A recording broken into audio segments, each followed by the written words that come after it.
the title I'm using is "What Gets Measured Gets Done," and that's a phrase that we hear a lot and we use a lot, and my experience substantiates that. And the things that often don't get measured and are quietly kind of disappear into a black hole somewhere often don't get done or don't get focused on.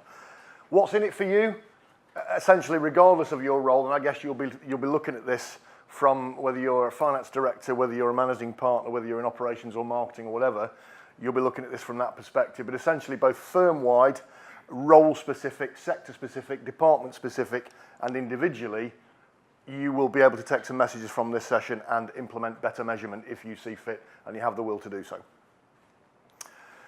So I want to start with that phrase, and it does follow on beautifully from what Graham was talking about, which you'll see in a moment. And I guess any business, all of your businesses will in some way measure what you would call overall business results. And I'm going to show you what we call our philosophy. And on the homepage of our website, we kind of display this loud and proud, and pretty much we apply this philosophy to all the work that we do, either in full or in part.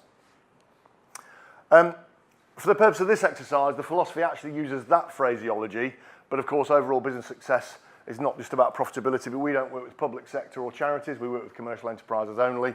So I'm pretty sure, regardless of what you do for a living, that word profit is pretty important somewhere in the mix. So if we put higher profits over on the left, and we talk about, okay, what drives profitability, of course, there's lots of things in good financial management, let's not forget that. But we're talking about client advocacy, customer advocacy. And that's really what Graham was talking about. And all of our experience creates a direct, undeniable link between profit and client advocacy. And if you just kind of reflect in your own mind about your own consumer experiences, whether it's your local supermarket or whether it's the travel agent or wherever you buy what you buy, services and goods wise, if you're an advocate, that's a very powerful thing. If you're not, it's equally powerful. And Graham was talking there about promoters and detractors, and that's very relevant. But what's the point of advocacy? Why is it so powerful? Well, there's a quick snapshot. And you will know this, all of your firms will have advocates. The big killer question for you is how clear are you on who they are, and how much do you measure this stuff as a cultural KPI? Because one of the things straight off the bat, and you'll hear this in my summary, if you want advice, one of the things I would be advising is doing exactly what Graham is doing, and it's a brave thing to do. And many organisations, particularly professional services, I see a lot of burying heads in sand because we kind of just like to plough on in a dark room rather than actually know the truth. And I think, Graham, your phrase, I'd rather know. And at least if I know there's a line in the sand, then I can make the choice to where to go from there. So it's pretty obvious, isn't it, that advocates generally are going to spend more, they're going to be less price sensitive, so if you want premium fee payers, that's pretty important. They're going to give you less hassle, they're going to be more loyal, they're going to stay with you longer, they're going to be less likely to disappear off to a competitor, and let's not forget they are your free marketing department. The killer question is, do you measure them? And I'll come back to that. How do you get customer advocates? How do you get above average customer advocacy? You have to have what we call great external service quality. And I use the phrase great rather than good on purpose. Anybody who's read Jim Collins' Good to Great, and we put a lot of credence to that, will know the phrase, good is the enemy of great. Okay, and whilst they're very subjective words and they're not KPIs, you can kind of conjure up your own images. External service quality, and I'll come back to that, is everything that your client effectively will experience. It'll be their perception-driven experience of everything, and I'll explain what that means later. But how do you get above average or great external service quality? What you need is the people in the business massively engaged. And there is, again, an undeniable link between the level of engagement of the people, and by the way, for those of you in partnerships, don't think I just mean employees in the technical legal sense, I mean everybody. So it includes partners, and partners are, by definition, the people who have the biggest influencing footprint. So that really should read people engagement. The undeniable link is between the engagement of the people and the level of external service quality, and therefore the level of client advocacy and so on. And why is that so important? It's a no-brainer really, isn't it? Because performance and productivity, so some of the obvious metrics there, recovery, WIP being two that Graham just put up on the screen, but also how likely your good employees are to stay. Sometimes the not so good ones also stay, and that's a problem we need to manage. But also the loop-back effect of high engagement as to how well you can recruit great people.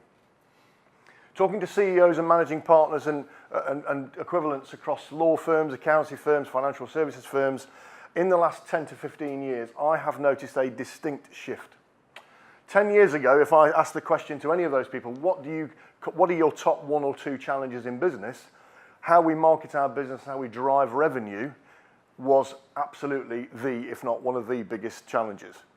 What I hear continuously now is how do I find the next great people? That succession plan for many businesses is at breaking point. There is too much of a gulf between the partners and everybody else. These are the kind of things that people are telling me. So retention of great people and attraction of the very best people, given that you are in a competitive world. Why should I work for your firm? Is the classic question. And the millennials and all that, it's no longer a kind of one-way interview. It's I'm effectively interviewing you as much as you're interviewing me. So that's a really big deal. How do you get high employee engagement or people engagement? You need great internal service quality. And I'm here to explain the relationship between measurement and performance of many of those things. And I think Graham, and again, a great lead in from Graham there in terms of some of the statistics that he put on there.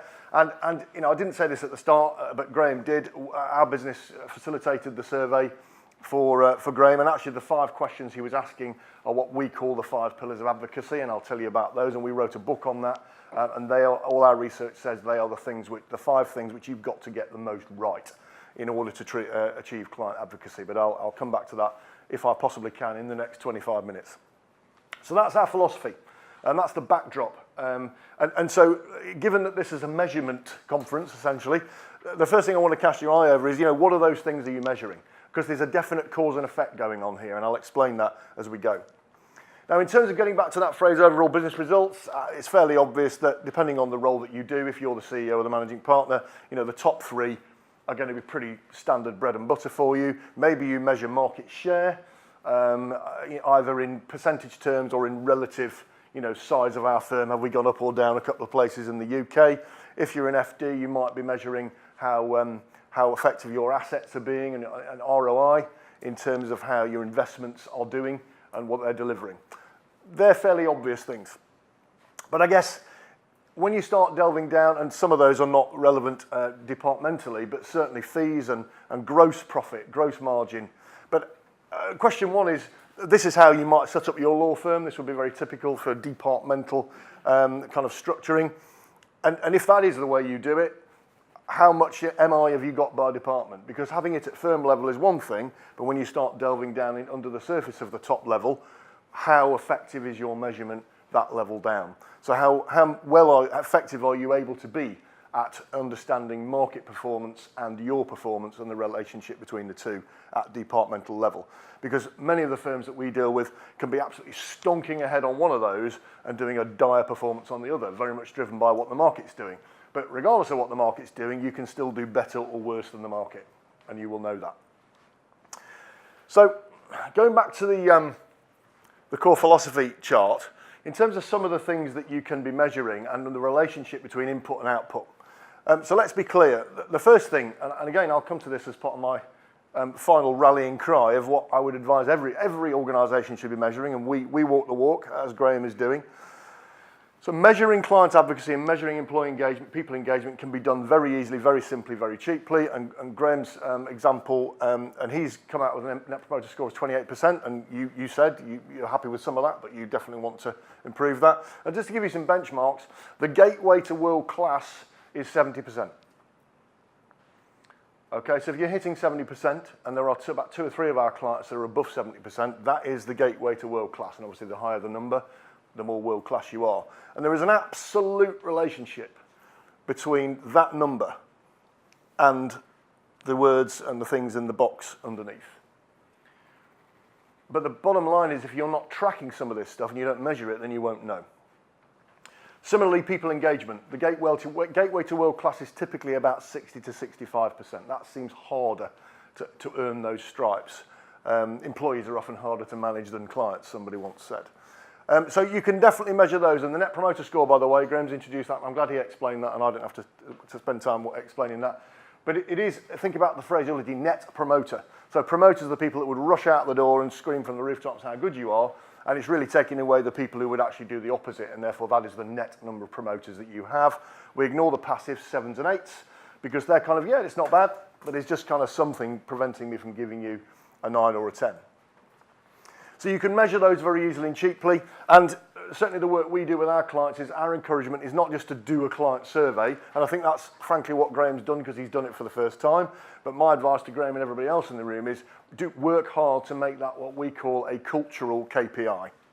Okay, and if I was running a law firm, I would have both of those numbers loud and proud on my KPI scorecard. I would have every partner who's either line managing a team of people or who's managing a client portfolio, and that KPI would be right at the top of the objectives list along with portfolio fees. It's that important. In fact, there are a couple of firms we work with where they put it above portfolio fees because they just know how important that relationship is between client advocacy and fees. And you can measure that, and you can measure those things for broadly 2 reasons. Number one is you can tackle tactical individual issues. A bit like Graham said, you know, you've already contacted 4 of the 5 firms that aren't quite where he wants them to be. That's tactical. But just as importantly, if not more so, and this is again an issue for professional services firms, it can inform your strategic choices. So if 200 clients are all saying broadly the same thing, then I would advise you to be listening. And it's the same for people. The number of changes that have transformed organisations that we are aware of and we have worked with on the basis of really properly understanding what people think and consulting and properly listening to them, I've got too many examples and I've got time to mention today. But that's not where it ends. You also need to be measuring these things because these are these are the effects. So why do I need advocacy in customers or engaged in people? Well, these are what you get, but actually if I don't measure these things and I don't measure them effectively, then I don't really know what the effect is. So there is a distinct relationship, and some of them are really easy to measure actually, others of them are slightly more difficult, but none of them are impossible. But then there's this stuff. These are the areas that you can actually have an impact. So the previous 2 sections are what you can essentially measure. They are effectively a KPI and an output. These 2 areas are where you can have them, effectively your influence. And there are really 2, if you like, 2 fundamental buckets of stuff that impact on these 2 areas, which I'm about to tell you about. So this is just a diagram presented in a slightly different way. So performance, okay, so overall business results are effectively those top line numbers that come out. And some of you might put things like recovery and WIP in there. We don't. We put recovery and WIP in a different bucket into the performance bucket. So we put things like your financial driver metrics, so they're often called activity KPIs rather than trailing KPIs, i.e. after the fact. So under performance will be a whole host of stuff, but things like WIP and recovery, but also client advocacy and people engagement would be obvious things, and there's many, many more things which I'll depending on time, I'll talk to you about. But the 2 things that drive the internal and the external service quality, so the 2 things that are going to dictate whether it's great, good, bad, or downright ugly, are really those 2 buckets. And there are many, many other words, by the way, you'd put in that blue box. So policies would absolutely be in there, as well as systems, processes, and tools. And Graham made the point earlier about technology. And technology, you know, we're a technology business as well, because, you know, we have our own in-house web developer team, and we build software, and we do lots of great stuff with software. But I have seen too many times businesses invest in the software, with us and with others, software and systemsy, toolsy type things, and go nowhere. Equally, I've seen lots of money spent on people, and whether it's recruitment of people, development of people, training, all those great words, and go nowhere. So we maintain that that has a 1 + 1 = 3 effect. It doesn't mean you have to spend millions of pounds on all of it. It just means you have to invest sensibly, and you have to understand where you're starting from and where you're trying to get to and where you are at any one time. And so all the metrics type words you're hearing from me, all the measurement and metrics stuff, needs to have those timeline components. You need to understand where you're starting from, you need to understand what you're shooting for, and you need to have a way of measuring where you are at any one time. So the 1 + 1 = 3 effect is alive and well. And if you think about your own business, you know, systems, processes, tools, we all kind of know what they mean. Policies, procedures, ways of working, the way we do it around here. Many of those are cultural things based on legacy. And sometimes, particularly in professional services firms, they don't change too quickly. People and behaviour, because it's people and behaviour that change it. It's people that change it, not machines. Hopefully it's still like that until some point in the future. So I'm going to kind of capitalise on that a little bit as we go through the session. But just going back again to that technology point, as an example, CRM systems, there's a bit of a topical one. So CRM systems, the number of times I've seen stonking brand new CRM systems installed in businesses at some horrendous price tag, okay? And 2 years later you go back to the organisation and it was a waste of money. Why was it a waste of money? Not because the system was rubbish, because the rest of it was rubbish. So actually, right through from the communication of we're installing this thing, why are we installing it? The briefing of how to use it. The training was done 6 months before the system went live, so of course everyone had forgotten how to use it by the time they came to use it. And people didn't really understand the benefit, and they didn't feel personal benefit. And there was no kind of cultural measurement of what it was giving us, what the outputs were. So we can all understand, we're all kind of hardwired the same way, aren't we, why that didn't work. So it isn't just about technology. It's about technology, and that can fit into the blue box if you like, and the right people in the right seats going in the right direction with the right information, blah, blah, blah, and the will to do it, of course. And many of those things can be measured too. So let's, oh no, that was the wrong button. There we go. Right, so let me start giving you some specifics in terms of the relationships between these things. So in principle, I'm just going to kind of pick the word KPI, Key Performance Indicator, and that's in that performance box, okay? And now each key performance indicator has some things which drive it. And essentially, thinking back to the previous slide, those things will broadly either be people-oriented, behavioural if you like, or non-behavioural, systems, processes, tool, procedures, policies, etc.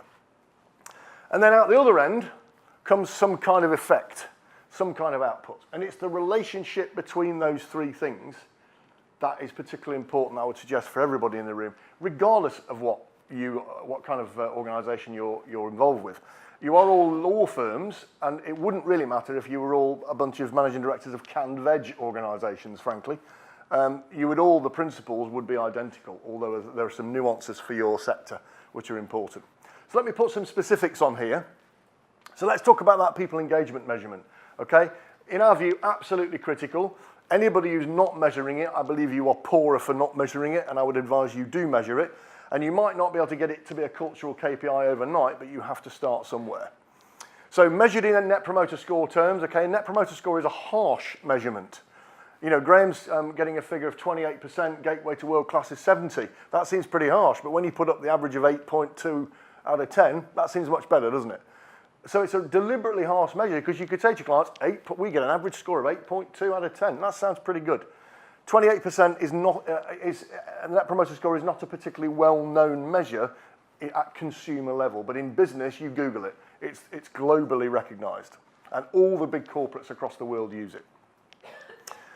So here are many of the things that are going to drive that KPI, okay?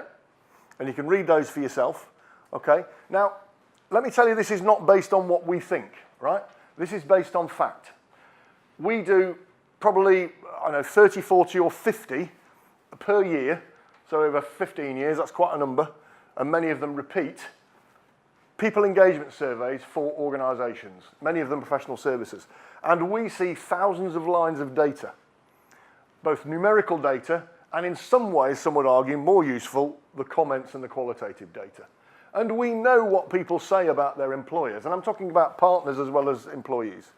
We know the frustrations people have, we know what they love, we know what they hate, we know what gets them to leave, we know what reduces their productivity, and here are some very good examples. So the outcome in terms of what you're measuring is the people engagement score. But also, these are the drivers, but also you can measure those things really effectively. You can measure how effective your organisation is on those things. And I'm afraid I'm here to tell you, if you are wanting to be the best in the business at attracting new talent, and if I'm a 25-year-old post-qualified lawyer that wants to look at who do I work for, and I'm the big kid on the block and all that stuff, I'm going to be, if I've got anything about me, I'm going to be doing a lot more than I might have done 10, 15 years ago about challenging you and asking you on how good your organisation is at that. Gone are the days where it's cap in hand, please give me a job. You know that. So there's some of the things that drive it, and you can also measure many of those things. And what do you get from it? You get these things. Okay, so you get productivity improvements, you get loyalty improvements, advocacy improvements. How well do you tap in to the advocacy of your people? If you measure it, brilliant, and you know what your advocacy score is internally, brilliant. How much does that loop back into your recruitment? Are you still spending piles of money with recruitment consultants and effectively throwing enough money at the wall in the hope that some will stick, or are you actually leveraging your advocacy? Because it's the cheapest recruitment there is. And how much are you having to recruit because your loyalty is not very good, because you're losing the wrong people? Do you know the answer, is my question. So that's both a specific on people engagement, but it's also an example, a kind of ready-built case study example, if you like, of the relationship between the inputs that drive it, that you can also measure, the kind of headline KPI, and the outputs, which you can also measure. And you can put it all together and work out why your revenue and your cost and your recovery and all those other top-line measures that you would traditionally measure are where they are. The danger is that organisations, when things are going really well, stop doing this. They stop investing in certain things. They take their eye off the ball. Look at the Roman Empire, look at Marks and Spencer, look at many, many others. That's called the sigmoid curve, by the way. Okay, so organisations get to greatness and take their eye off the ball and then come plummeting down the other side. They shake the tree very hard and some of them come whizzing back, leaner, fitter and meaner than they were before. Others, however, crash and burn and never make it up the other side. So there's a great example. Let me give you another example. Let's go with the client advocacy score. And actually, you'll notice that the 5 things in the box on the left are exactly the 5 questions that Graham was asking many of you. They are the 5 pillars of advocacy. Now, they're abbreviated because they wouldn't fit in the box or the text would be too small. So the full version was what Graham showed you. And you will notice some relationships between those. So actually, Graham, you made the comment about clarity of terms was higher than added value. That is very typical. The 4th pillar, the how well do we add value, go above, the kind of extra mile, is always, almost without exception, the lowest of the 5 pillars, because it's the hardest to do. Because you say, yeah, you're really great on relationships, you really demonstrate what you understand, what I need, you don't send me a load of crap from the marketing department that I don't want, you do what you say you're going to do and you make it really clear and easy to deal with you. However, you just deliver to the brief. Now that's probably because we haven't done a good enough job of understanding from our clients what they define as great. So if you understand what they define as great, then you can go the extra mile towards that. Just think about the last time you went for a weekend with your husband, wife or partner to a great hotel. You can spend lots of money on a hotel, can't you, and still be underwhelmed. Yeah? Just think about this place today. Often it's very topical to ask people at the end of the day, would you be a 9 or a 10, a promoter for this place, a 7 or an 8? Well, it wasn't bad. Or a 6 or less. I guess if these guys don't ask you, they're never going to know. And they're just going to plough on regardless, aren't they? So those things drive whether your clients are advocates. And if they are advocates, that's what you get. Or you get more of it. And you've got to measure these things as well. And there are some nuances that are really important. As an example, and I'm delighted to say as a small business, we are very disciplined in this regard. Average client spend is a classic. It seems quite simple to me to measure that, but a lot of organisations can't seem to tell me the answer to that question. If I said to you that our average client fee, if I take all of the clients in any one year, so number of clients traded with divided by total revenue, is 2.3 times higher than our typical first year client fee. So when we win a brand new client, the fees that they typically spend with us in that first year is 40% approximately of what a typical average client fee would be. Now that's quite important for us to know. So what that means is we build loyalty and we build trust over time and they spend more and more money with us. That also means that they might buy one thing and then they buy more things. So, service penetration. If you sell 10 things, do you have a service penetration metric? This client buys 2.3, not this client, sorry. The average client in our department, in our firm, sorry, buys 2.3 services out of the 10, 23% penetration.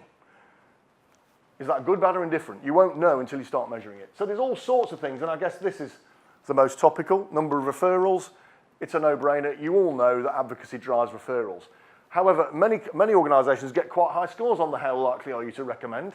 And then you say to them, how many referrals did you actually get in the year? Either I don't know, Or if I do know, not very many. Now, one's a measurement issue, one's a boldness or a process issue, or a behavioural issue. And that's a topic for another day. I'm hoping you see the point. You can measure that, you can measure that, you can measure that. And they all do different things. Let me talk about new business. So, these are some of the typical things that we measure. So, how many client wins did we win in the month, in the quarter, in the year? At what fees and gross margin?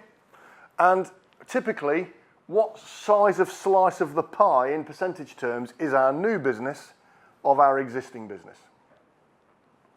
So you can measure those things, I'm hoping pretty easily, but also you can measure the drivers of those things. You can measure the process of those things. So how many and what was the quality of the marketing activities that you conducted? They could be personal marketing, that could be brand or company-wide, firm-wide marketing.